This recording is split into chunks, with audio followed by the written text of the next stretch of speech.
gracias, David. Muchas gracias también a la librería y a Divulgadores del Misterio por ayudarme, por invitarme nuevamente a dar una charla. El libro, como ha dicho David, se llama De Covadonga a Tamarón, la historia de los reinos de Asturias y de León, desde Pelayo hasta Bermudo III. La pregunta recurrente que siempre me hacen es, vale, Pelayo y Covadonga, muy bien, pero Bermudo III y Tamarón, ¿por qué? Bueno, pues esa pregunta tendrá respuesta, pero yo creo que tendrá respuesta al final. Yo creo que con toda la exposición lo veremos mucho más claro. También hay un tema que me gustaría aclarar desde el principio, que lo hago en el libro y quiero hacerlo aquí también. Este es un libro que es historia de los siglos VIII al XI. A mí es una fase de nuestra historia que me parece absolutamente apasionante. Yo he disfrutado muchísimo investigando y documentándome sobre ella, he disfrutado muchísimo escribiendo sobre esa época, disfruto muchísimo siempre que me invitan a hablar sobre el tema, pero lo que a mí no me interesa es tratar de interpretar lo que pasó en esos siglos de arreglo a interpretaciones políticas actuales. Sé que hay libros que lo hacen, sé que hay autores que lo hacen, me parece muy respetable, pero quien busque apoyo, argumentos en apoyo de posiciones políticas actuales, en este libro no los va a encontrar y en la charla de hoy tampoco. El libro, como digo, son hechos del siglo VIII al XI que a mí me parecen absolutamente apasionantes. Y sentado esto y empezando ya con el contenido del libro, el libro tiene dos capítulos introductorios, uno muy breves, uno es sobre el reino visigodo y el otro es sobre la situación en Asturias, que es lo que nos permite entender qué es lo que pasó en Asturias después de la invasión árabe del año 711. Respecto del tema de los visigodos, simplemente de todo lo que apunto en el capítulo, evidentemente voy a ir muy rápido con temas que hablo en el libro, no puedo hablar de todo. De lo que específico de los visigodos, me interesa quedarme con una cuestión, y es que el Canon 75 del Cuarto Concilio de Toledo, en el que se establecen los criterios sucesorios para el reino visigodo de Toledo. En teoría hay un consejo de notables, tanto civiles como religiosos, que son los que eligen al rey cuando muere el rey anterior. Esto es lo que marca la teoría, pero en la práctica sucedieron cuestiones como la asociación al trono en vida de un rey del que él quería que era su sucesor, normalmente su hijo, cuestiones como el asesinato puro y duro, una rebelión que termina con el asesinato del rey para colocar a la persona que se indicaba, o cuestiones tan curiosas como la que cuentan las crónicas, el caso de Bamba, que aprovecharon que cuando dormía le tonsuraron la cabeza y como los monjes no podían ser reyes, pues se fue a un monasterio y tuvo que abdicar. Bueno, esto es lo que cuentan las crónicas. El caso es que, viendo todas estas circunstancias, no es de extrañar que se acuñara la expresión morbo gótico para especificar cómo eran las sucesiones en el trono visigodo de Toledo. Y esto nos lleva al año 710, cuando muere el rey visigodo Witiza. ¿Qué sucede? Que el Consejo de Notables elige para sucederlo al duque de la Bética, a Rodrigo, pero Witiza tiene una serie de hijos que no están conformes con esa elección. A partir de aquí ya entramos en un tema que es recurrente, sobre todo en los primeros años, y es que las fuentes sobre lo que ocurrió pues son escasas, son tardías y además muchas veces priman la propaganda o el interés ideológico sobre la veracidad histórica. Aquí hay muchas leyendas sobre el conde Julián, el tema de la cava de Toledo, que si la hija del conde Julián, que si Rodrigo la sedujo. Parece que lo más probable es que sucediera es que los hijos de Witiza, para oponerse a Rodrigo, llamaran a esas gentes extrañas que procedentes de la península arábiga habían conquistado en pocos años hasta todo el norte de África, pensando que esta gente cruzaría el estrecho, les ayudaría a derrotar a Rodrigo, cobrarían el precio pactado y se volverían por donde habían venido. ¿Qué pasó? Que esa fuerza que venía al mando del gobernador de Tánger, de Tarik, que era el subordinado de Musa, que era el gobernador de todo el norte de África, Tarik cruza el estrecho en el año 711, se enfrenta al rey Rodrigo en Guadalete, probablemente los hijos de Witiza traicionan a Rodrigo, Rodrigo desaparece de la historia, pero Tarik no solo es que Tarik no se vaya, es que al año siguiente el propio Musa en persona cruza también el estrecho. Y a partir del año 712 los árabes empiezan a progresar por la península, una fuerza por el oeste con Musa y con Tarik. Musa no deja que Tarik vaya aparte de él porque no se fía y le quiere tener cerca, y la otra fuerza por el este que va al mando de Abdelaziz, que es el hijo de Musa. se produce una circunstancia curiosa. No todo lo que, no todas las conquistas o todos los avances que van haciendo son conquistas militares. Existen pactos con señores visigodos que aceptan, convirtiéndose al Islam, mantienen sus propiedades y sus bienes. Los ejemplos más conocidos son el de Teodomiro en Murcia y el de Casio en Zaragoza, que es el que da origen a la famosa estirpe de los Banu Qasi. Esto lo que produce es que en el año 714 pues prácticamente tienen dominada la península, y Tarik y Musa, que son los dos grandes artífices de esta conquista árabe que va a durar 8 siglos, son llamados de vuelta a Damasco y no vuelven a aparecer por la península. Es decir, que desaparecen de la historia de España de manera muy rápida. Probablemente no fueron ni conscientes de la relevancia que iba a tener lo que habían protagonizado. En el caso en el año 714, esta fuerza musulmana, no está muy claro si Musa estaba todavía ahí o ya no, llegan a lo que los romanos llamaban, después de una división de Diocleciano, la Galaecia. La Galaecia no es la Galicia actual. La Galaecia incluía también Asturias, incluía el norte de las provincias de León y de Zamora, incluía el norte de Portugal.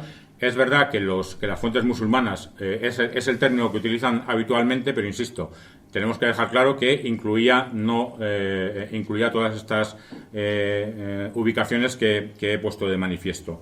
Y ahí sucede algo. En el año 722, según todas las fuentes, sucede algo que, como digo, no está muy claro qué es lo que sucede y no está muy claro tampoco quién lo protagoniza.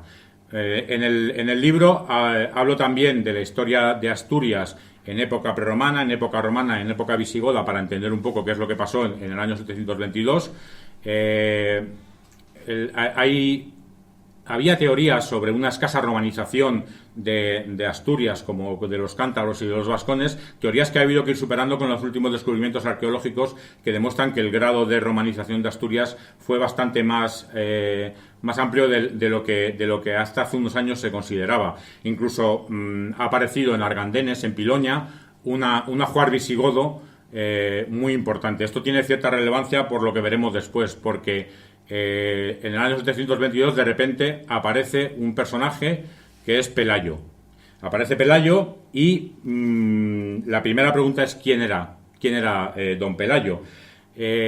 Las fuentes cristianas, que son bastante tardías porque son de la época de Alfonso III, casi 200 años después, indican que Pelayo era un noble visigodo. Hay diferentes filiaciones en las diferentes fuentes, pero es verdad que las fuentes de la época de Alfonso III tenían un interés, que luego veremos más despacio, muy claro en vincular a la monarquía asturiana con la monarquía visigoda. El Emirato de Córdoba en época de Alfonso III estaba en proceso de desmoronamiento. Parecía posible el que la conquista fuera avanzando de manera muy importante, y en ese momento a las crónicas de Alfonso III les interesaba mucho vincular a Pelayo con la monarquía visigoda o a la monarquía asturiana. Hubo, pues a raíz de los años 70, 80, se empezó a poner en duda estas fuentes.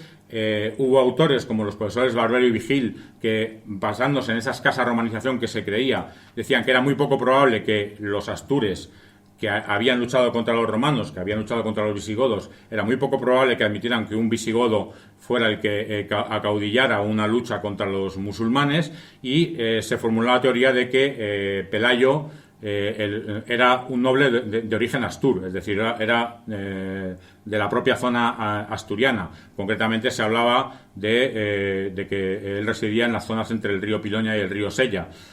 Como digo, las excavaciones arqueológicas han obligado a reconvertir esta teoría, pero se sigue manteniendo por parte de diversos actores. Yo hablo de todas las teorías en el libro con detalle. Aquí solamente apunto que hay quien cree que es godo, hay quien cree que es astur, con estas fuentes que indico, que hablan de la pervivencia de poderes y de caciques locales asturianos, tanto durante la época romana como durante la época visigoda. Hay quien apunta a la posibilidad de que fuera de origen godo o de origen incluso hispano-romano, porque en aquella época ya se habían fusionado bastante, pero que llevara un tiempo residiendo en Asturias y que tuviera propiedades e intereses en Asturias, que es lo que facilitara que los asturianos lo aceptaran como líder. Insisto, La partida de nacimiento de Don Pelayo desgraciadamente no ha aparecido. Hay algunas excavaciones también en Piloña, en este caso en Antrialgo, que a lo mejor en el futuro pueden aclarar algo, pero de momento están ahí las teorías sobre el posible origen de Pelayo. Y volvemos a lo que sucedió en el año, lo que todo el mundo o la mayoría de autores ya consideran que el año más probable fue en el año 722. Aquí, insisto, fuentes escasas, tardías e ideologizadas y muy divergentes entre lo que dicen las fuentes cristianas y lo que dicen las fuentes musulmanas. Para las fuentes cristianas, pues tenemos a Don Pelayo, que está en la localidad de Bres, en Piloña, donde le llega la noticia de que los árabes le están buscando. Y él encuentra un vado para cruzar el río Piloña y se dirige a Cangas de Onís, donde hay una serie de seguidores. Hay algunas investigaciones que identifican esa localidad de Bres en Piloña con la localidad actual de Beloncio, también en el concejo de Piloña. Y, además, aunque evidentemente es de fecha muy posterior, el actual escudo del concejo de Piloña se refiere o recrea esta leyenda, porque son dos caballeros que están cruzando un río con la leyenda "Adelante, escudero, que mi caballo pía ella", es decir, cuando Pelayo cruza el río Piloña para ir a Cangas de Onís. Me habéis oído hablar en varias ocasiones ya del río Piloña y del concejo de Piloña. Bien, el río Piloña cruza el concejo al que da nombre y se confluye con el Sella en Arriondas. Y si no habéis visitado el concejo de Piloña, yo os recomiendo fervientemente que lo hagáis. Yo he vivido un tiempo en Piloña, sigo visitándolo y he pasado largas temporadas en Piloña y os puedo garantizar, de hecho buena parte de este libro está escrito allí, y os puedo garantizar que sentarse a escribir sobre el Reino de Asturias con vistas como estas, pues francamente ayuda a que llegue la inspiración. Me vais a permitir también, porque da la casualidad de que la foto más chula que tenía de Piloña pues no ha podido salir. Yo os la enseño así, aunque sea un poco de lejos. Es un amanecer con los picos de Europa nevados al fondo. Y, insisto, perdonad la digresión, pero bueno, yo creo que merecía la pena hablar un poquito de ese concejo de Piloña que merece la pena visitar. Hay otra advertencia legal, ya lo que hablábamos de me sale el abogado que llevo dentro. Las fotos que vais a ver son todas mías, salvo dos que son de lugares en cuyo interior no está permitido hacer fotos, que son de Wikimedia. La del exterior es mía y la del interior, ya las indicaré, son de Wikimedia. El resto son todas fotos hechas por mí y de mi archivo. Bueno, habíamos dejado a Don Pelayo cruzando el río Piloña y dirigiéndose a Cangas de Onís. Y a partir de ahí, pues como digo, las fuentes cristianas y las musulmanas pues difieren bastante sobre lo que ocurrió. Según las cristianas, Pelayo y sus seguidores huyeron al monte Ouseba, en Covadonga, y desde allí pues hicieron frente a una fuerza que en algún caso se llega a cifrar en 189.000 musulmanes, y no solo consiguieron derrotarlos, sino que los hicieron huir.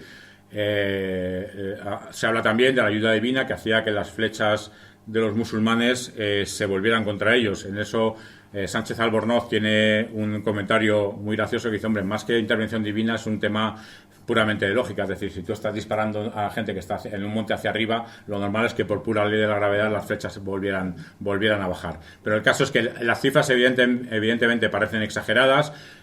Como digo, según alguna fuente cristiana, pues Don Pelayo no solo resistió el asedio, sino que persiguió a los árabes en su huida, y ahí una montaña cayó sobre ellos, y dice literalmente, envolviendo magníficamente a los 69.000 caldeos. Esto es lo que dibujan las fuentes cristianas. Las fuentes musulmanas minimizan muchísimo lo que ocurrió. Hablan de un pequeño grupo de rebeldes que por un tema tributario los árabes empiezan a perseguirlos por las montañas, y al final llega un momento en que, entre que son muy pocos y que es inaccesible dónde está, pues los dejan por imposibles, y una fuente musulmana dice 30 asnos salvajes, ¿qué pueden importar? Parece que la realidad está entre una cuestión y otra, es decir, no parece que hubiera una batalla con cientos de miles de musulmanes, probablemente fue una escaramuza por un motivo fiscal, pero tampoco parece que fuera algo tan despreciable, porque más escaramuzas o más problemas con gente que se negaba a pagar los tributos se produjeron, y de ellas no nacieron reinos como el de Asturias.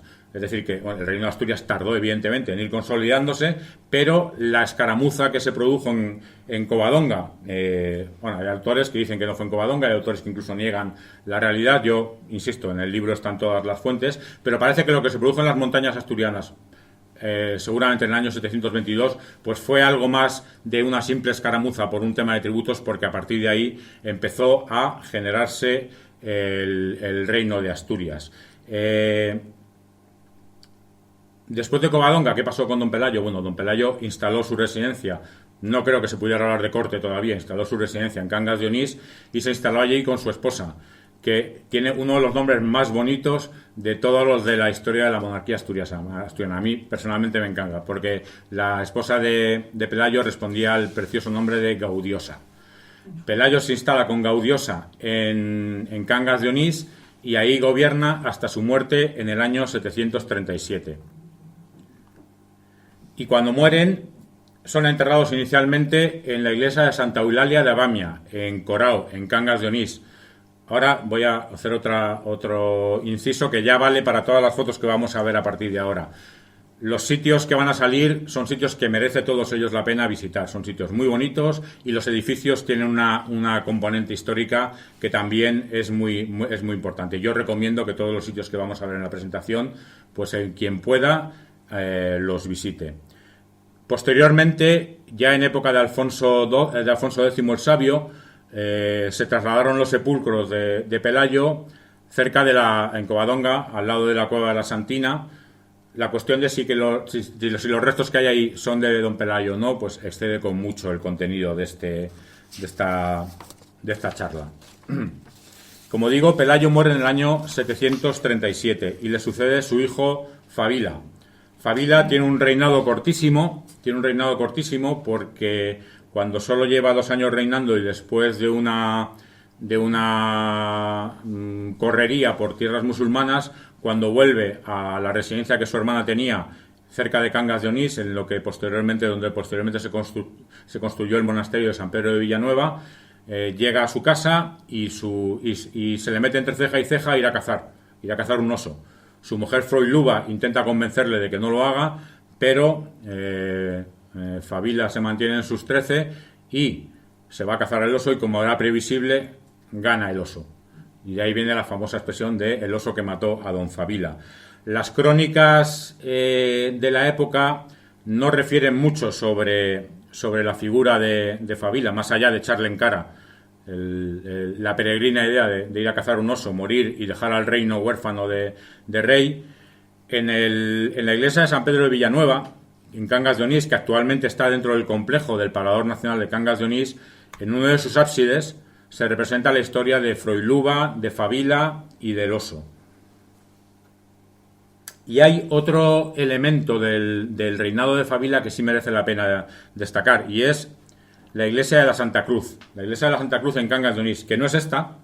Esta es una réplica construida en la década de los 50 a instancias de Menéndez Pidal, y no es esta porque durante la Guerra Civil la iglesia original, aunque había sufrido muchas modificaciones, fue destruida. Se destruyó durante la Guerra Civil. Pero esta iglesia tenía relevancia por varios motivos. Primero, porque se consideraba que era la primera construcción religiosa realizada por el nuevo Reino de Asturias.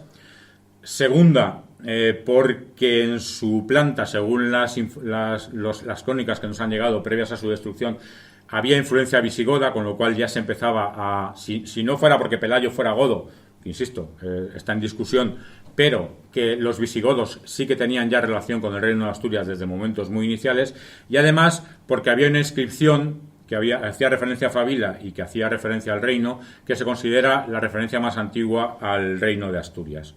Como digo, Fabila muere en el año 739, muere sin descendencia, y el reino está en un periodo bastante complejo, y en ese momento se decide pues que es necesario un nuevo rey que sea un personaje fuerte. Pelayo, aparte de su hijo Fabila, tenía una hija llamada Hermesinda, que estaba casada con un hombre llamado Alfonso. Este Alfonso es un personaje importantísimo en el reino de Asturias. Es el rey que sucede a Fabila, es Alfonso I. Los tres grandes momentos de avance y de consolidación del reino de Asturias coinciden con los 3 primeros reyes que llevan ese nombre. Además, en el caso de Alfonso I, está casado con la hija de Pelayo y es hijo del duque Pedro de Cantabria.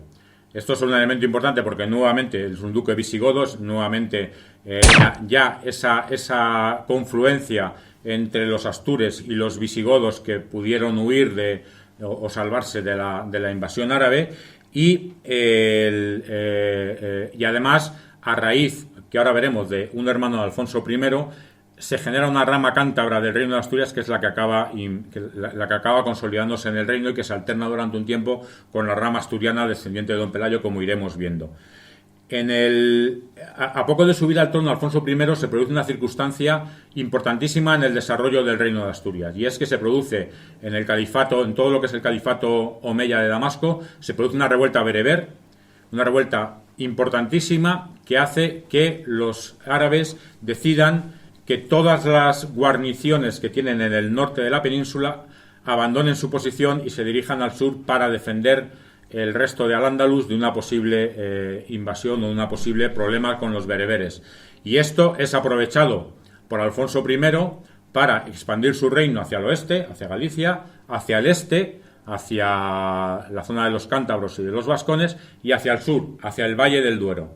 Y esto da lugar a una teoría muy conocida que fue expuesta en su momento por Sánchez Albornoz, que luego ha sido contestada, que es la despoblación del Valle del Duero. Es decir, según Sánchez Albornoz, pues Alfonso I realizó una serie de correrías. En las crónicas de Alfonso III hay una relación de las villas y las ciudades en las que hizo sus correrías, que probablemente sea exagerada, pero según lo que decía Sánchez Albornoz, Alfonso I lo que hizo fue recorrer el Valle del Duero y a todos los mozárabes que habían quedado ahí bajo dominio musulmán les ofrecía ir al norte a repoblar el reino de Asturias, y además así creaba un vacío, un colchón en todo el Valle del Duero entre la zona del reino y la zona de Al-Ándalus.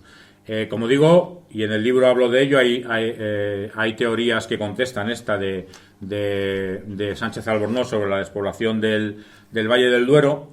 Y de todas las teorías que se apuntan, me vais a permitir que lea un párrafo de una de ellas, no porque sea muy brillante históricamente, sino simplemente porque es una prosa muy bonita que describe sobre lo que, según este autor, que es Casariego, Evaristo Casariego, pasó en el Valle del Duero en época de Alfonso I. Y dice: en yermo estéril y desierto quedaron convertidos los antaño poblados y fecundos campos góticos, graneros de la España septentrional. Y sobre la llanura y los bosques corrieron más libremente que nunca las fieras y otras bestias salvajes, entre hoscas y ásperas malezas. La hiedra cubrió las ruinas de las ciudades y aldeas. La correría asturiana no dejó en pie ni un solo castillo. Todo el inmenso territorio quedó vacío de perfiles y de ruidos humanos. Ni los cantos litúrgicos de los templos, ni la diana optimista del gallo, ni el ladrido doméstico de los canes, ni la canción robusta del gañán, ni el parloteo alegre de las mozas en la fuente. Solo algún pastor que hubiera quedado oculto con un rebaño mísero hacía sonar su caramillo entre los escombros. Bueno, aquí sigue y habla ya del rey Marte y en fin, pero me parece que, bueno, era una curiosidad porque me parece que es una descripción muy bonita de lo que pudo pasar en ese despoblación del Valle del Duero, pero probablemente lo que pasó más que se trataba más de una tierra sin ley que de una tierra sin gente, es decir, no quedó vacío del todo, pero sí que una serie de poblaciones que quedaron sin que hubiera una adscripción a la administración ni de Al-Ándalus ni del reino de Asturias. Insisto, en el libro hablo con detalle sobre este tema. Hay un elemento importante en estas campañas sobre los dominios musulmanes que realizó Alfonso I. Destacó especialmente su hermano Fruela Pérez, que, como digo, luego tendrá mucha relevancia porque de él descenderán una serie de reyes asturianos. Y un último elemento que merece la pena destacar del reinado de Alfonso I se produce en el año 755, cuando la familia omeya es desalojada del califato de Damasco. Los abasíes se hacen con el dominio y un miembro de la familia omeya acaba huyendo a Córdoba, es Abderramán I, donde funda el Emirato de Córdoba. Es un elemento muy importante porque eso confiere a Al-Ándalus una independencia respecto del califato de Damasco y le da una fuerza también en sus relaciones con los dominios cristianos peninsulares. Alfonso I muere en el año 757 y le sucede su hijo, Le sucede su hijo Fruela I. Es un hombre de carácter muy firme, de carácter incluso violento. Hay una serie de revueltas en la zona de los gallegos y de los vascones que él sofoca con muchísima firmeza, incluso, como digo, según algunos, con violencia.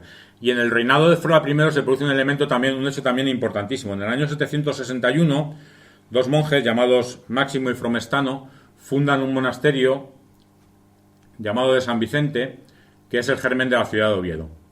Probablemente hubiera algún poblamiento anterior en la zona, pero bueno, como refleja esta placa en Oviedo, es la que refleja el lugar donde se fundó este monasterio de San Vicente. Posteriormente se añadieron otras edificaciones, una de ellas la del San Salvador, que aunque es destruida en el año 795 por los musulmanes, como después veremos, pues es la edificación donde posteriormente, evidentemente la catedral actual es de fecha posterior, pero en esa iglesia de San Salvador es el germen de la catedral de Oviedo.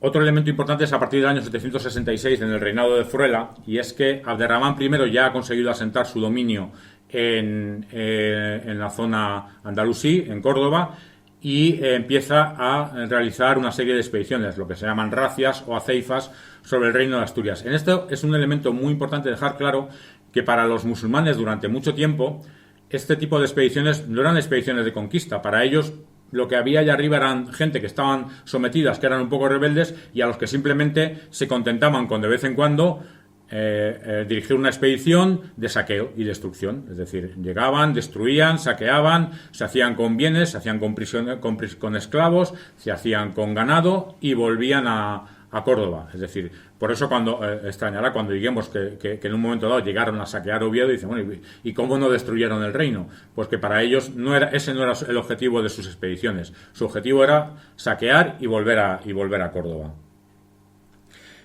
En el reinado de Fruela, que ya hemos dicho que era un personaje bastante violento, en un momento dado él, no se sabe muy bien por qué, mata a su propio hermano. Su hermano es Vímara o Vimarano, según las fuentes, y Fruela se enfrenta con él y acaba matándolo, acaba asesinándolo, y esto produce una revuelta por parte de los nobles del reino contra Fruela, que termina con su asesinato también.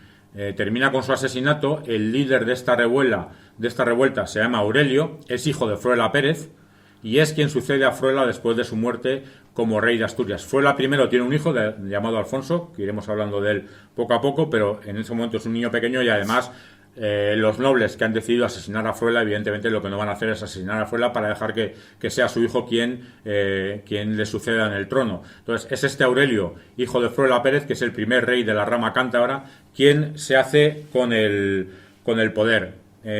Aurelio reina durante 6 años, en los años 768 al 774, no hay muchos datos más que una revuelta de siervos que sofocó, no se sabe muy bien cuáles fueron los motivos, pero bueno, muere en el año 774 y volvemos entonces a la rama asturiana. Alfonso I, ya hemos dicho que tenía un hijo que se llamaba Fruela y tenía una hija que se llamaba Dosinda, y esta Dosinda estaba casada con un hombre llamado Silo. Silo es el que sube al trono, gobierna durante 9 años y el mandato de Silo sí que tiene cierta importancia. En primer lugar, porque él traslada la capital del reino de Cangas de Onís a Pravia.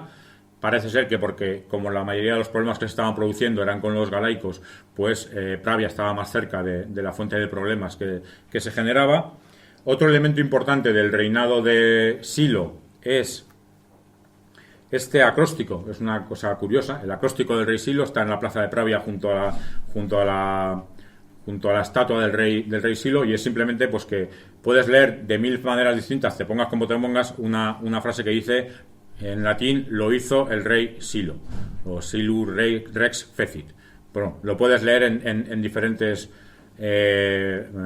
posiciones, y de arriba a abajo, de derecha a izquierda, en fin. Es una simple curiosidad. Un elemento más importante es la construcción de la iglesia de Santianes en Pravia. Esta, afortunadamente, aunque con muchas variaciones sobre el modelo original, sí ha sobrevivido, no como la de la Santa Cruz en Cangas de Onís.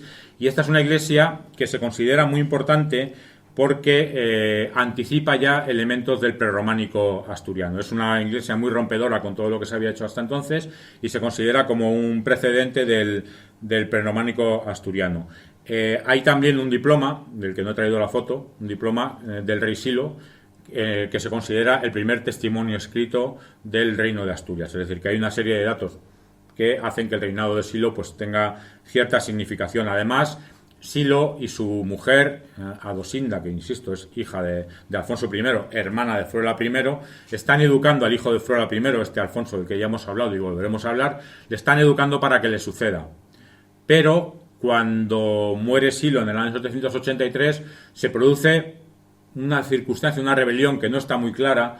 Está liderada por un hijo natural de Alfonso I, llamado Mauregato, y Mauregato impide que este Alfonso, hijo de Fruela I, acceda al trono de Asturias, y es él el que accede al trono. Mauregato pues es el primer ejemplo de rey felón de la historia de España, porque bueno, es un hijo natural de Alfonso I y de una mujer llamada Sisalda. Es una esclava, algunos dicen que es una esclava de origen musulmán, y a Mauregato se le atribuye el nacimiento de la famosa costumbre del tributo de las 100 doncellas.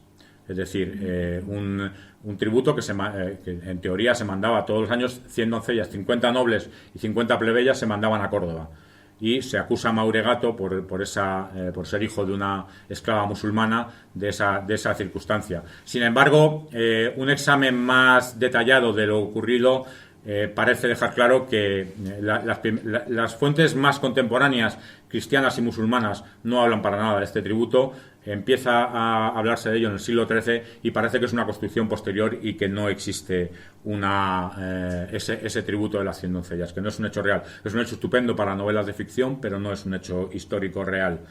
Durante el reinado de Mauregato tiene lugar otra circunstancia muy importante, y es el nacimiento de una herejía llamada el adopcionismo, que niega el carácter divino de Jesús, que dice que es hijo adoptivo de Dios. Es una doctrina que tiene mucho seguimiento en la parte musulmana, es decir, en la parte dominada por los musulmanes, donde sigue habiendo cristianos, donde sigue habiendo obispos cristianos, sigue existiendo un obispo de Toledo.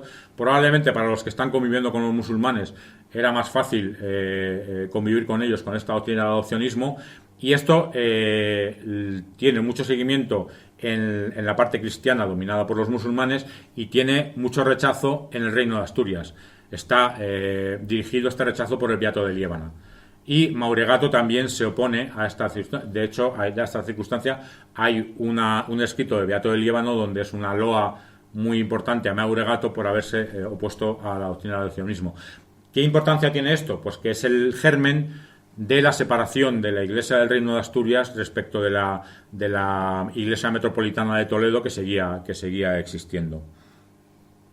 Y otro elemento importante durante el reinado de Mauregato es una composición de un himno en el que por primera vez, y varios años antes de la aparición de los restos del apóstol Santiago, se cita a Santiago como patrón del reino de Asturias. Es un elemento también importante. Este Mauregato muere en el año 788 y, aunque sigue estando ahí ya el hijo de Fruela I, este Alfonso, tampoco es su turno en este momento. Probablemente los mismos que habían conspirado contra su padre Fruela I, y que todavía 15 años después muchos de ellos seguían vivos, temerían qué es lo que podría hacer el hijo de Fruela si accedía al trono contra los que se habían rebelado contra su padre, y quien sube al trono es Bermudo I, que es el hijo de Aurelio. Este Bermudo I es un diácono, es decir, no es un sacerdote, pero está a medio camino entre la carrera eclesiástica y la no eclesiástica cuando le llega esta oferta, digamos, y él acepta hacerse con el trono, pero tiene un reinado muy, muy breve, porque durante su reinado muere Abderramán I, le sucede su hijo Hisham I, que es un gran partidario de la Guerra Santa, se radicalizan las aceifas musulmanas, que como ya he comentado antes, lo que hacían era invadían el reino, saqueaban, destruían, mataban y volvían hacia Córdoba. Los asturianos tomaron la costumbre de huir cuando los árabes venían, porque no podían oponerse a ellos, y atacarles cuando volvían hacia Córdoba. Esto es lo que hace Bermudo I en Burbia, pero es claramente derrotado. Y probablemente esto es lo que le lleva a él a decir, esto no es lo mío, y abdica. Tiene un hijo llamado Ramiro, pero es muy pequeño, y en la situación en la que está el reino, con esas nuevas racias del nuevo emir de Córdoba, pues hace falta un rey fuerte. Y ahí ya, por fin, después de 23 años calentando en el banquillo, llega el turno del hijo de Frola I, Alfonso II. Alfonso II el Casto, que es otro de los grandes reyes de la historia del Reino de Asturias. Es el primer rey que adopta algunos símbolos que recuerdan a la monarquía visigoda. Es el rey que traslada la capital del reino a Oviedo, donde además realiza una serie de nuevas construcciones, como por ejemplo, pues San Julián de los Prados, que, perdonad que hay algunas fotos que no han salido, cuando hagamos la presentación en YouTube me lo arreglarán, pero bueno, aquí hay una foto de San Julián de los Prados. Además, entrega al obispo la llamada Cruz de los Ángeles, que está actualmente en la Cámara Santa de la Catedral de Oviedo, que es el símbolo de la ciudad de Oviedo. Y, como digo, los primeros años sufre unas muy importantes ataques por parte del Emirato de Córdoba. En el año 794 él hace lo mismo que había hecho Bermudo I, es decir, les deja saquear y destruir, y les ataca cuando vuelven hacia Córdoba, les ataca en la localidad de Lutos, y en este caso, sin embargo, él sale victorioso, consigue derrotar a los cordobeses, pero en el año 795 vuelven y llegan hasta la propia capital, hasta Oviedo. Saquean Oviedo, destruyen la iglesia de San Salvador, que es la que luego hemos comentado que da origen a la capital, pero intentan capturar a Alfonso II, pero Alfonso II huye a las montañas y no consiguen atraparlo. Los cordobeses vuelven a Córdoba, y además al año siguiente muere Hisham I y se genera el primer gran problema en el Emirato de Córdoba, y es que hay una lucha por la sucesión, y además hay una serie de ciudades que empiezan, y además algo que será recurrente, sobre todo Toledo, sobre todo en la zona de Mérida, Badajoz, Zaragoza, empiezan a rebelarse contra la autoridad del Emirato de Córdoba. Esto hace que el núcleo del reino asturiano quede libre de ataques. Seguirán atacando los extremos, tanto el oeste como el este, que luego veremos que creo que cobra mucha importancia, pero el núcleo del reino queda libre de esos ataques. Y parece que es un momento en el que por fin tiene algo de respiro y puede asomar la cabeza al reino de Asturias para ver qué hay fuera. Y lo que hay fuera es el reino de los francos, Carlomagno. Hay constancia de diferentes embajadas que manda el reino de Asturias al reino de los francos, de diferentes embajadas que vienen del reino de los francos al reino de Asturias, y de hecho hay autores que dicen que en realidad Alfonso II no recuperó símbolos de la monarquía visigoda, sino que su modelo era el carolingio más que el visigodo. En el reinado de Alfonso II se produce la separación definitiva que hemos anunciado de la iglesia de Asturias respecto de la iglesia de Toledo, y además se empieza la repoblación en una zona del este del reino que se conoce como la Bardulia, que tiene su gran relevancia, porque esa zona de la Bardulia, conocida así porque antiguamente la ocupaba la tribu de los bárdulos, los árabes empiezan a llamarla Ávila Gualquila, Ávila y los castillos. Es una zona que se va repoblando, que es una zona fronteriza que va cobrando cada vez más importancia, cada vez se van construyendo más castillos, y se va durante un tiempo, se alterna esa denominación de Bardulia y Castilla, hasta que finalmente se impone la denominación de Castilla, y es el germen del condado de Castilla, que iremos viendo cómo va cobrando cada vez más importancia. Otro elemento muy importante de lo ocurrido en el reinado de Alfonso II es el descubrimiento de los restos del apóstol Santiago. La generación de ese culto, insisto, como he dicho con don Pelayo, la cuestión de si los restos son o no son los del apóstol Santiago excede con mucho el objeto del libro y de este contenido, pero bueno, aquí va una foto de la Catedral de Santiago, que es muy posterior, pero que también estaba. Evidentemente es un hecho de gran relevancia histórica lo que ocurre a partir del descubrimiento de los restos del apóstol Santiago. Es una época, la de Alfonso II, de un gran florecimiento cultural, y Alfonso II es conocido como Alfonso II el Casto y no tiene descendencia. Y cuando muere en el año 843 queda definitivamente extinguida la rama asturiana, la rama de descendientes de don Pelayo, en este caso los descendientes por vía de su hija Ermesinda y de Alfonso I. Alfonso II es el último de estos descendientes, y ya se impone la rama cántabra de la que hemos hablado, es decir, Fruela Pérez, Aurelio, Bermudo I y el hijo de Bermudo I, que hemos dicho que era un niño cuando dejó el trono en el año 791, pero es que Alfonso II muere en el 843, con lo cual este Ramiro ya pues es un hombre hecho y derecho. Y este Ramiro I gobierna entre los años 843 y 850. Un elemento importante de su reinado es que al principio se produce una rebelión de un hombre llamado Nepociano, que algunos incluso incluyen en la lista de reyes de Asturias, que probablemente fuera algún pariente de Alfonso II, pero bueno, Ramiro consigue poner fin a esta rebelión y gobierna ya a partir de ese momento sin oposición. En el reinado de Ramiro I se anuncia, o algunas fuentes hablan de una batalla mítica, que es la batalla de Clavijo, en la que en teoría el apóstol Santiago se aparece para ayudar a los asturianos, pero la mayoría de las fuentes consideran que esta es una batalla que no es real, que no es histórica, que es un mito que se inventó con posterioridad.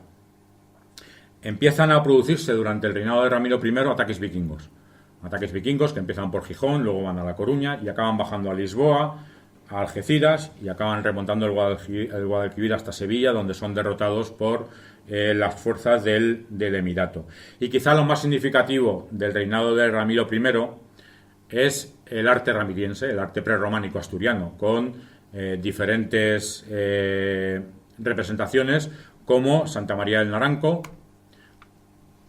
como San Miguel de Lillo, ambas en Oviedo, y como Santa Cristina de Lena, que hay quien considera que es más de su hijo Ordoño I, pero bueno, es de este arte prerrománico asturiano instaurado durante el reinado de Ramiro I. Ramiro muere en el año 350 y le sucede su hijo Ordoño I. Voy a ir avanzando ya porque no sé cómo voy de tiempo. Tú, David, me vas diciendo, ¿eh? Abrevio. Pues bueno, pues Ordoño I gobierna durante 16 años. Lo más importante de su reinado es una repoblación del Valle del Duero en localidades como Astorga, como León, como Amaya, como Tui. Insisto, esto no significa que no hubiera gente en esas localidades, sino que lo que hacen es integrarse, repoblarse con más personas e integrarse dentro de la administración del reino. También es objeto de algunas invasiones vikingas, tanto el reino de Asturias como Pamplona, donde hay una invasión o una racia por parte de los musulmanes, donde hacen cautivo a García Íñiguez de Pamplona y le piden un rescate. Y esto tiene mucha relevancia en el reinado de Ramiro I, porque durante la época de Ramiro I en Zaragoza gobierna Musa ibn Musa, de la familia de los Banu Qasi, al que se conoce como el tercer rey de España, porque adquiere muchísima importancia y en un momento dado conquista la fortaleza de Albelda, que además es la que domina todas las rutas del Valle del Duero. Y sin embargo, cuando los vikingos atacan Pamplona y García Íñiguez ve que Musa no le apoya, porque además no solo son aliados sino que son parientes, los Banu Qasi y las familias nobles de Pamplona están emparentadas. Cuando ve que Musa no hace nada por ayudarle, pues se rompe esa alianza, y eso permite a Ordoño I en la batalla de Albelda derrotar a Musa ibn Musa y recuperar esa fortaleza. Posteriormente, en el año 863, esta es otra foto que tampoco está. Este era el desfiladero de Pancorbo, la batalla de Pancorbo, donde los árabes derrotan a Ordoño I, pero bueno, insisto, no es una derrota muy dura, pero no es una derrota que conlleve una modificación de las fronteras. Y por ir avanzando, Ordoño I muere en el año 866 y le sucede su hijo, que es probablemente el rey más importante de la historia del reino de Asturias y posteriormente del de León, que es Alfonso III. Alfonso III tiene 18 años cuando sube al reino, tiene experiencia de gobierno en Galicia, hace frente a varias revueltas de diferentes nobles con éxito. Además, avanza el reino de Asturias, las fronteras del reino, sobre todo por la parte oeste, por la zona de Portugal, que es una llamada a los nobles, a los levantiscos nobles gallegos, para que se involucren en el reino, es ofrecerles que el reino avance hacia el sur por la zona de Portugal y conquistan Oporto, conquistan Guimaraes, conquistan Viseu y va avanzando hacia el sur. Además coincide con una época de grandes problemas en el Emirato de Córdoba.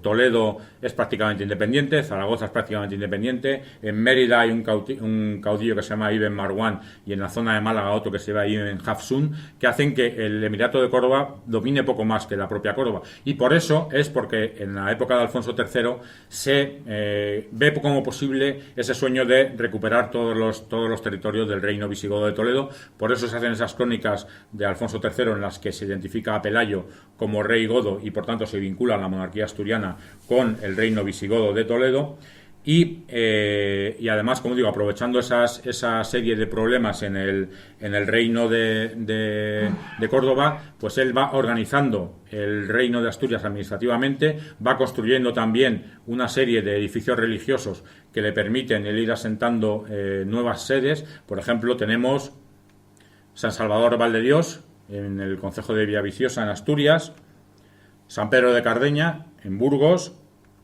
y San Benito de Sahagún, que la foto no ha salido.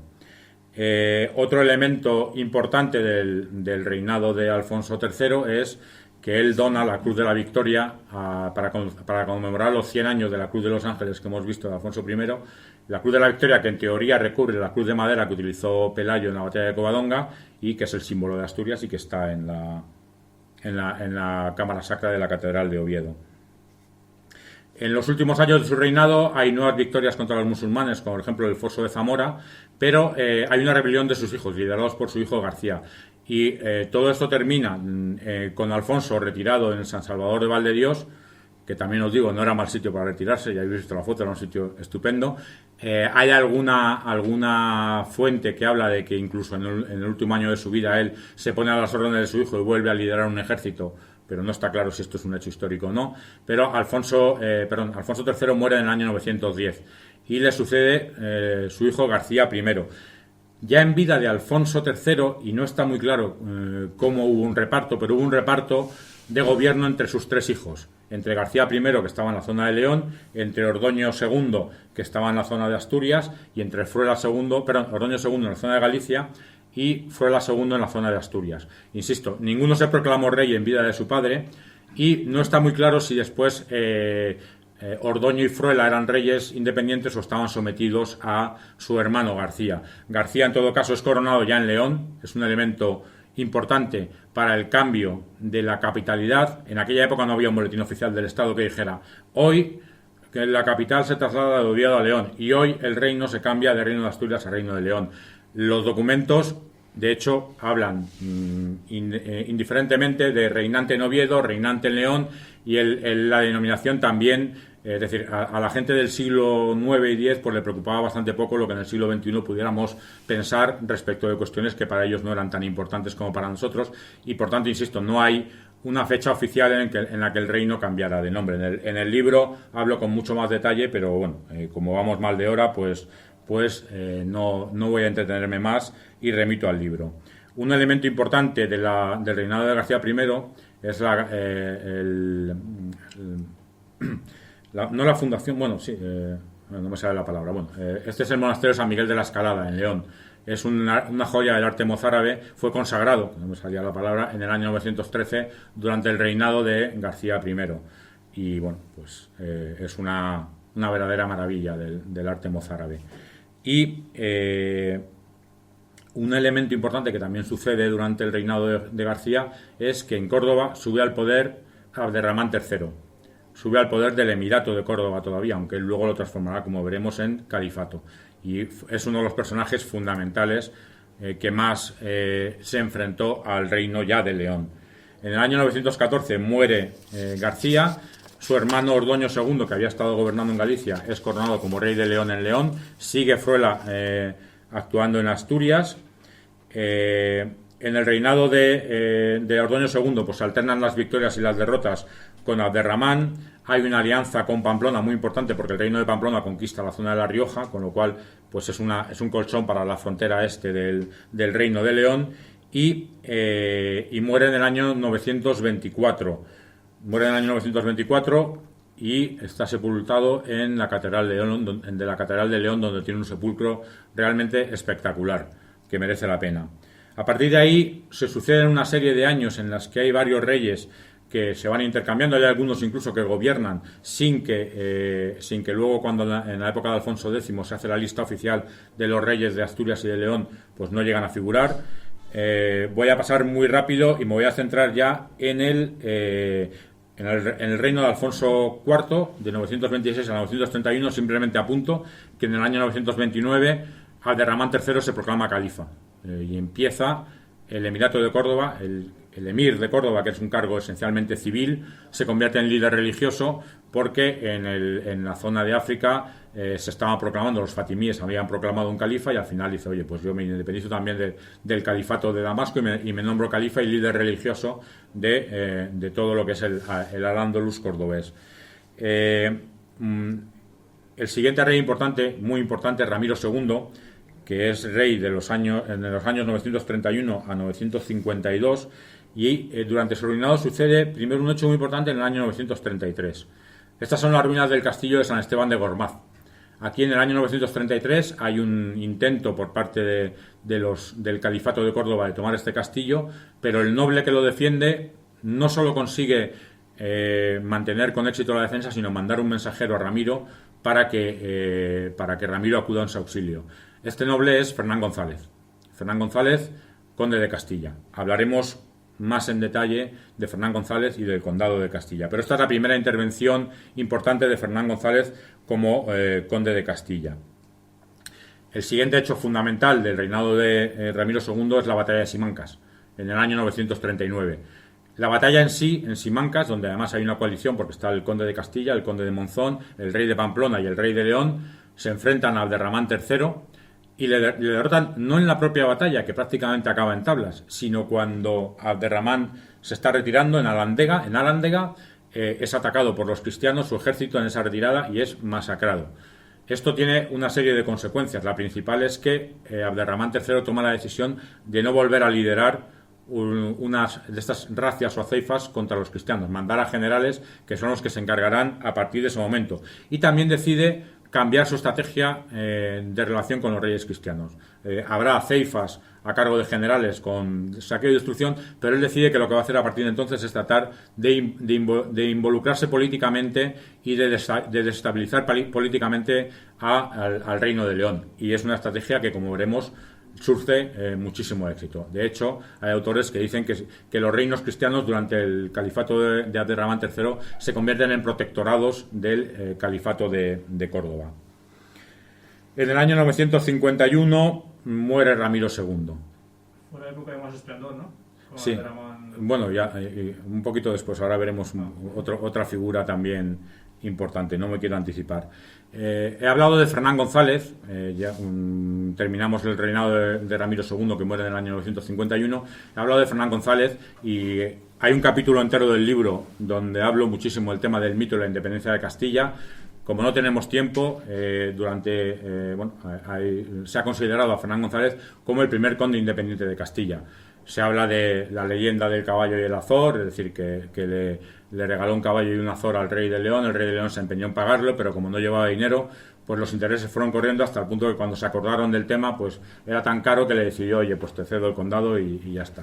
Pero eso, insisto, es una leyenda. Está la leyenda de los jueces de Castilla, de Nuño Rasura y Laín Calvo. Esta es una representación en el Arco de Santa María en Burgos. Había una más en detalle, que están ahí los dos. Pero bueno, y luego ya que tengo, aunque ahora que se celebran los 800 años de la Catedral de Burgos y que tengo dos fotos bonitas de la Catedral de Burgos, pues las voy a poner también.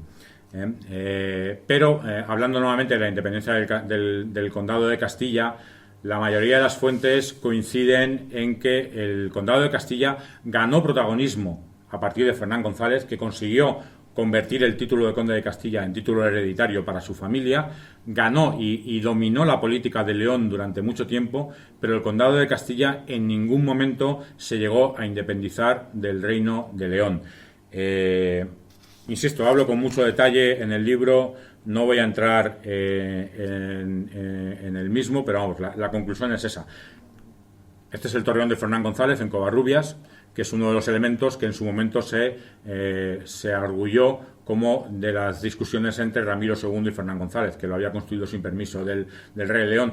En el año 1943 se llegó a celebrar un supuesto milenario de la independencia del condado de Castilla, que curiosamente fue contestado por la intelectualidad en el exilio, con una serie de 23 programas en la BBC en la que se oponían y daban argumentos en contra de esa independencia del condado de Castilla. Lo que sí es cierto, como digo, es que el condado de Castilla cada vez fue ganando más protagonismo e incluso mandaba a sus propias embajadas al califato de Córdoba para negociar sus propias condiciones de treguas con el califa de turno, sin sostenerse a lo que decidiera el rey de León.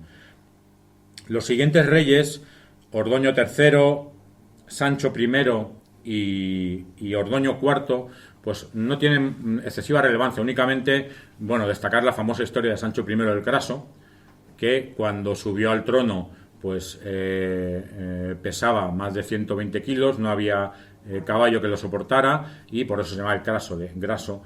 Eso hizo que sus nobles se rebelaran, que le dieran la corona a Ordoño IV. Sancho I, como todos los reyes de Castilla y como el propio Abderramán III, estaban emparentados con una figura capital de la que tampoco me puedo detener mucho hoy, que es Toda Aznárez, es reina de Pamplona.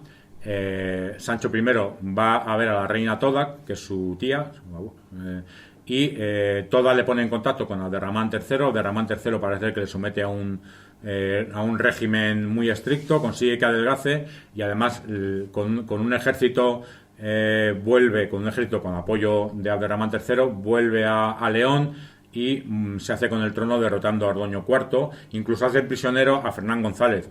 Esta es una historia que tampoco se ve, hay una obra de Lope de Vega sobre esta historia de Fernán González, que todos los años en el monasterio de San Pedro de Arlanza se representa, y esta era una foto del monasterio de San Pedro de Arlanza, donde se representa esa obra de Fernán González.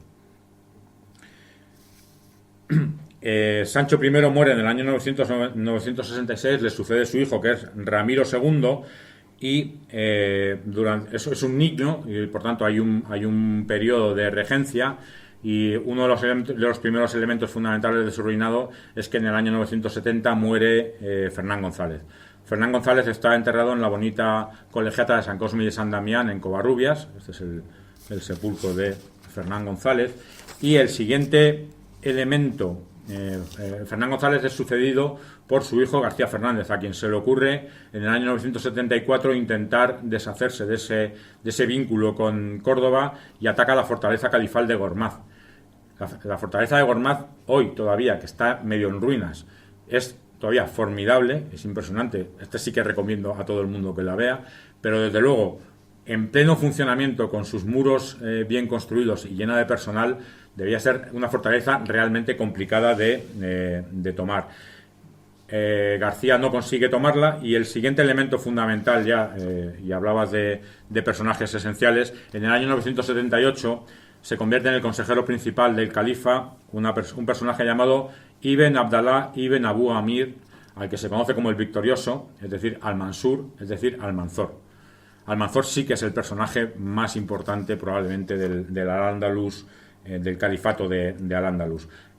Almanzor no está de acuerdo con esa estrategia que había diseñado con éxito Abderramán III de intervenir políticamente en los reinos cristianos. Él es partidario de campañas militares muy violentas, muy rápidas, muy de saqueo, muy de destrucción, de hacer esclavos y vuelta a Córdoba. Según las crónicas musulmanas, en 25 años hizo 56 campañas y no perdió en ninguna de ellas.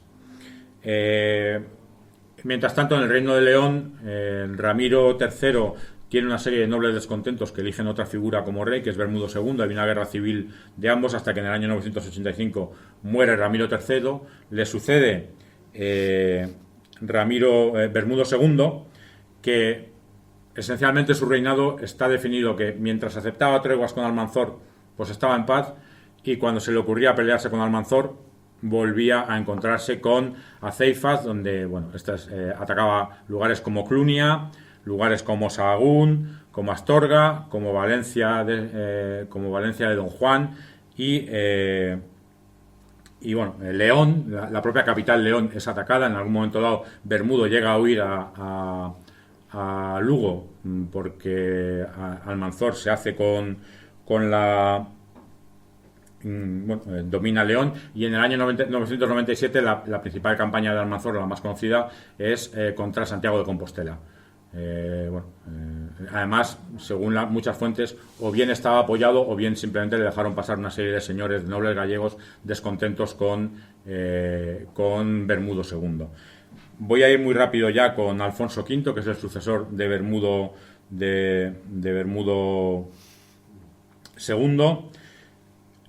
En el año 1000 hay un ataque de Almanzor contra San Millán de la Cogolla, que es esta foto que estamos viendo aquí, y después de ese ataque él sufre un ataque y muere en el año 1002. Previamente, en el año 1000, había estado a punto de sufrir su primera derrota en la batalla de Cervera, que consigue convertir en victoria, pero él ya está enfermo y en el año 1002 muere. Lamentablemente no muere en la batalla de Calatañazor, donde Almanzor perdió el tambor. Calatañazor merece la pena visitarlo, pero Almanzor no muere derrotado en la batalla de Calatañazor. Probablemente sí que hubo parte de su retaguardia que fue atacada por el conde de Castilla, Sancho García, y que les derrotó, pero Almanzor enferma y muere sin haber sido derrotado, y no muere en esa mítica batalla de Calatañazor. Esto produce un efecto a largo plazo. Inicialmente le sucede a su hijo Abdelmalik, que sigue con sus campañas. En el año 1003 hay una muy curiosa donde él ataca el condado de Barcelona y donde está acompañado por un contingente castellano y leonés, que es algo que nos puede sorprender, pero es que en aquella época era muy habitual que hubiera contingentes cristianos apoyando a ejércitos musulmanes contra otros ejércitos cristianos. Lógicamente hay que verlo con los ojos de aquel momento. A Sancho García, que es el condado de Castilla, había sufrido muchísimo esos ataques de Almanzor y de Abdelmalik, le interesaba tener a su condado en paz, firma una tregua y se compromete, entre otras cosas, a apoyar a Abdelmalik. Y cuando él va contra el condado de Barcelona, pues hay un contingente castellano que le apoya. Pero Abdelmalik muere en el año 1008 y a partir de ahí empieza una guerra sucesoria en el califato de Córdoba que hace que en menos de 30 años desaparezca el califato. Hay un proceso que se llama la fitna, que es una guerra civil con diferentes candidatos. Al final el califato se descompone y surgen los reinos de Taifas. Surgen hasta 20 centros de poder diferentes en la zona árabe de Al-Ándalus y surgen los reinos de Taifas. Y esto supone un batacazo absoluto, un revolcón en la relación de los reinos y condados cristianos con el califato o con la parte musulmana, que tendrá lugar más adelante.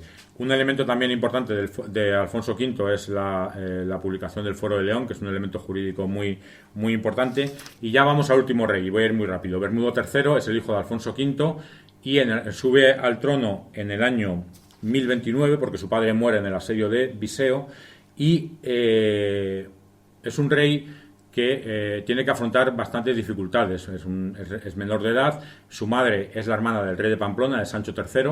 Sancho III se involucra muchísimo en el gobierno del Reino de León. Además, el último descendiente de Fernán González, García Sánchez, muere sin descendencia en extrañas circunstancias, parece ser que asesinado cuando se va a casar con la hermana del rey de León, de Bermudo III.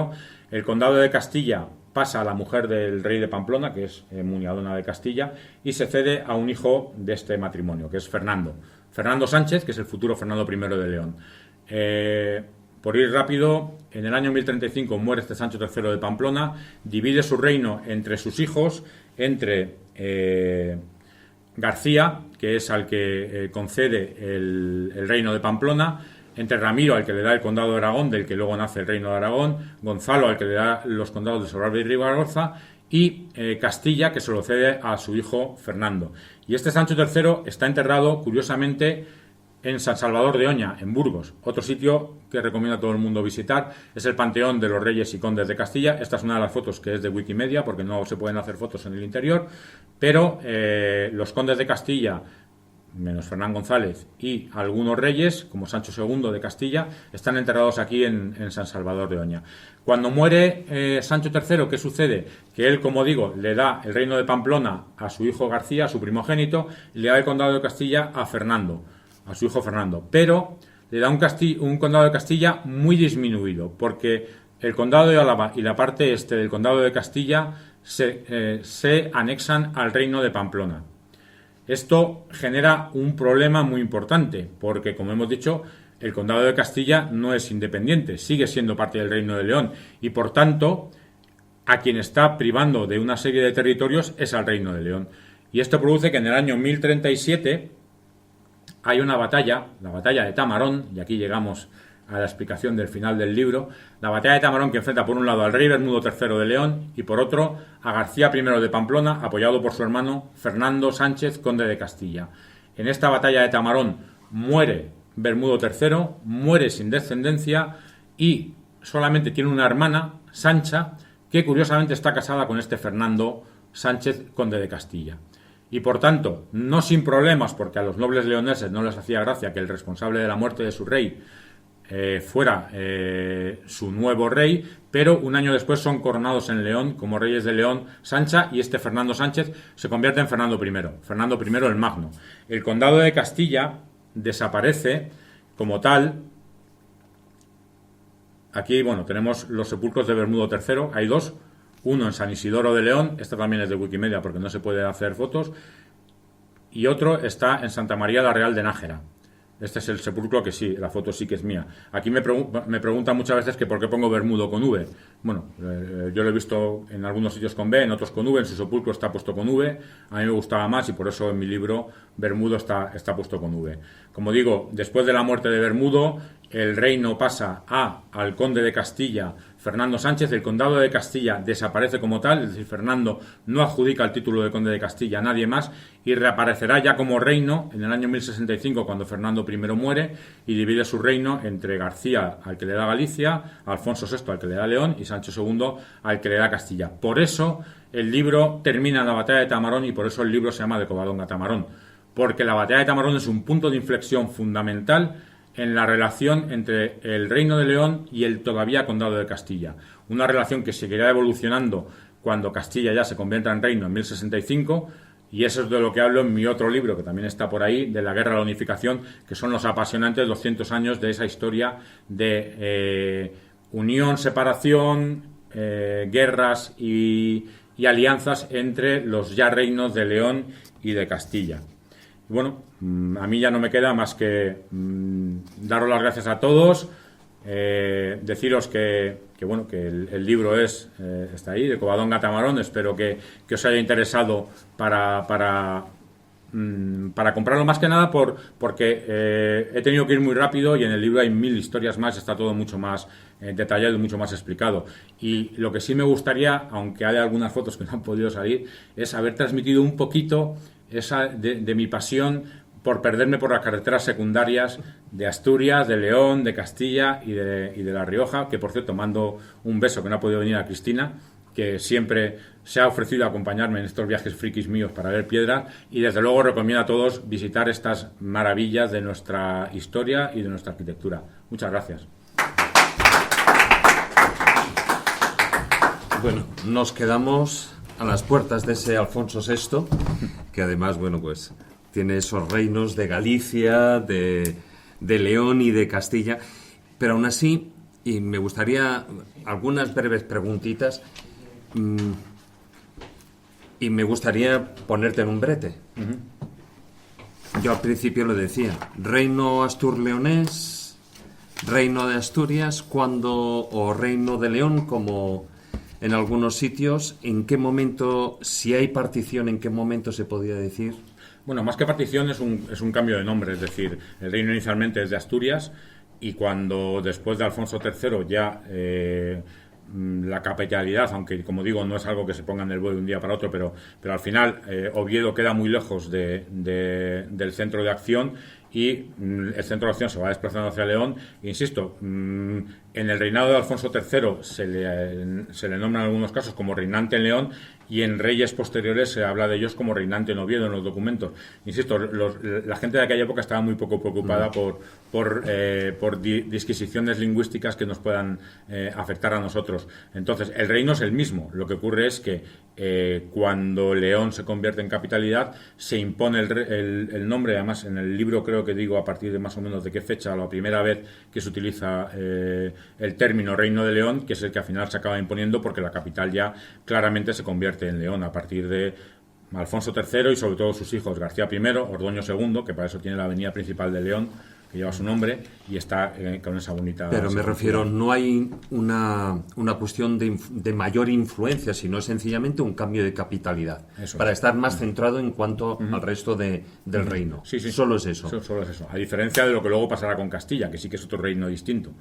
Pero aquí el reino lo que va cambiando es, va yendo hacia el sur, y a partir de ahí, en un momento dado, la capital pues acaba siendo claramente León, y entonces se empieza a utilizar en las fuentes el reino leonés. Hay, por ejemplo, las fuentes musulmanas hablan siempre del reino de Galicia, pero hablan del reino de Galicia porque ellos utilizan la división administrativa romana de Diocleciano, claro, que era la Galaecia, que incluía también Asturias, incluía el norte de León y demás. Por eso digo que esas denominaciones de aquella época no se pueden trasladar a los conceptos que tenemos actualmente. Sí, bueno, siempre decimos que el presentismo siempre es un error. Pero no la batalla de Calatañazor como batalla en la que Almanzor perdió el tambor. No como batalla de Calatañazor en la que Almanzor fuera derrotado. Lo que sí pudo pasar es que el conde de Castilla, a una fuerza musulmana de la retaguardia del ejército de Almanzor, que volvía después de tomar San Millán de la Cogolla, atacar a esa retaguardia, pero no es el ejército de Almanzor y no es una batalla de Calatañazor como tal en la que Almanzor fuera derrotado. Eso es. Insisto, en el libro también especifico de dónde sale esa fuente que dice que, desde luego, la mayoría de las fuentes dice batalla de Calatañazor como tal, con Almanzor derrotado y muerto, no existió. O sea, Almanzor no murió en la batalla de Calatañazor. Lo que pudo pasar es que el conde de Castilla atacara a un contingente musulmán cerca de Calatañazor, pero no como batalla como tal y mucho menos como derrota de Almanzor. Pues eso se sale de mi ámbito, es decir, sí, la conozco. Probablemente esté también mitificada, pero lo que sí es cierto es que supuso un freno en la expansión musulmana, y los francos además no solo los frenaron en la batalla de Poitiers, sino que en los años siguientes, ya en época de Carlomagno, lo que hizo fue algo parecido a lo que hemos hablado de lo del Valle del Duero, establecer la marca hispánica, es decir, el conquista desde Pamplona, la zona desde Pamplona a Barcelona, y establece un lugar de colchón para evitar que los musulmanes siguieran penetrando hacia el norte. Bueno, sí, por ejemplo, uno de los elementos es la peculiaridad de Castilla, y es que es la que luego, pues, según algunos historiadores, es la que forja ese espíritu castellano que luego se traslada a los conquistadores y a los no me sale la palabra, los religiosos que hacen tarea de divulgación del cristianismo. No me sale la palabra, pero bueno, lo que se... Sí, bueno, pues todos esos religiosos que van por el mundo, incluso por las zonas que no los misioneros, ahí están, ¿ves? Pues eso, los conquistadores y los misioneros, pues hay quien identifica ese espíritu castellano porque en la zona de Castilla inicialmente no es una conquista digamos oficial del reino dirigida por un noble, sino que son personas individuales las que se dirigen, las que van, se habla incluso que también se puede asemejar un poco a la conquista del oeste en Estados Unidos, es decir, que son una especie de pioneros que se van asentando y que luego es cuando se van generando pues nobles que se van asentando también en esas zonas y demás, y eso es una peculiaridad que hace que sea diferente. Es algo parecido a lo que sucede con las fronteras del río Duero, ¿no? En esa tierra de nadie, en el que se cogen como a colonos para que estén en esa zona, la habiten, y de esta manera pues haya una, digamos, una franja, sí, que eso lo estamos viendo en Oriente Medio ahora, ¿no? Pues que haya una franja, el que, bueno, va jugando si los de abajo pueden más o los reinos cristianos o no, ¿no? Es una... Pero sí, es la figura de la presura. Por cierto, reinos cristianos, reino astur-leonés. Pues, hombre, en el libro... Digo porque en muchos sitios sucede eso, ¿no? Se omiten lo que es el reino de Asturias o reino de León y se habla de los reinos cristianos, así. Bueno, es que hay más. Es decir, de hecho, en ese concepto de recuperar los dominios cristianos del antiguo reino visigodo de Toledo, se tiene que reinventar. Porque llega un momento que parece claro que aunque se expulsa a los árabes de la península, no va a ser un solo poder. Entonces es ese concepto del imperium leonés, esa figura del imperator totus Hispaniae. Es decir, porque hay más reinos. Está el reino de Pamplona, está el condado y luego el reino de Aragón, están los condados catalanes, y por eso se puede hablar de, luego posteriormente, Castilla y Portugal. Es decir, se habla de reinos cristianos porque hay más de uno, no era como el reino visigodo, que era uno solo. Pero bueno, a mí el concepto de monarquía astur-leonesa pues me parece, yo lo uso en el libro porque bueno, yo lo he visto en muchos lados y me parecía que es perfectamente válido. A ver, yo que fui al colegio en los años 70 y 80, a mí me vendieron eso como un proceso monolítico de 8 siglos de cristianos contra musulmanes, pero no fue así. Ya he puesto un ejemplo, hay muchos. He puesto el ejemplo de Sancho García, conde de Castilla, acompañando al ejército del califato a una campaña contra el condado de Barcelona en época del Cid.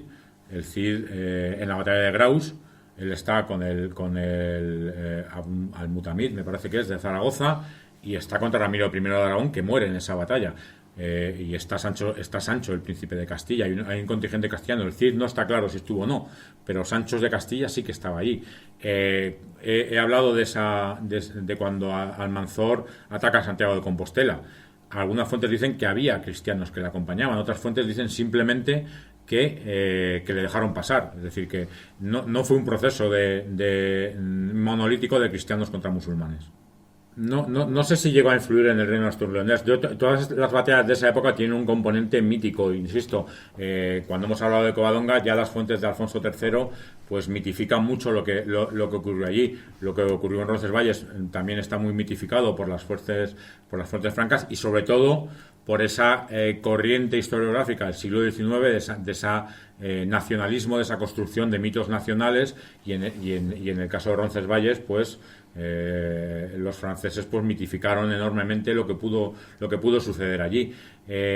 No sé si llegó a afectar al reino de Asturias, porque Carlomagno lo que estaba haciendo era constituir una marca hispánica, que era más en la zona este de la península. El reino de Asturias en aquel momento, aunque todavía estaba medio en construcción, pero ya se estaba asentando bastante en toda la zona, en toda la cornisa cantábrica, y probablemente no afectó demasiado. Pero vamos, es una opinión que me surge ahora porque tampoco es un tema que trate en el libro, en el que me centro mucho en la zona de Asturias.